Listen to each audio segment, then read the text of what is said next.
ng mga paaralan bilang paghahanda sa pagbabalik eskwela ng mga mag-aaral. Inagap din ng mga ito ang isang paaralan. Ito ang balita ni Richard Benito. Hindi nagpauli ang mga pulis sa Digos, Davao del Sur sa panawagan ng DepEd sa taunang Brigada Eskwela sa Kibanban Elementary School na pinaka-depressed area sa lalawigan. Sumugod ang mga pulis pero sa pagkakataong ito, sa halip na baril, walis at mga panlinis ang kanilang daladala.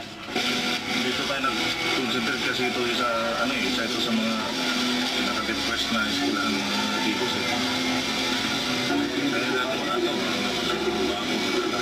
Ayon pa kay Chief Inspector Padua, nagkaroon ng agreement of understanding ang PNP at ang principal. Ito'y para i-adapt ng PNP ang eskwelahan at tumulong sa pagsasaayos nito para sa ikatataas ng kalidad ng edukasyon sa Ibanban.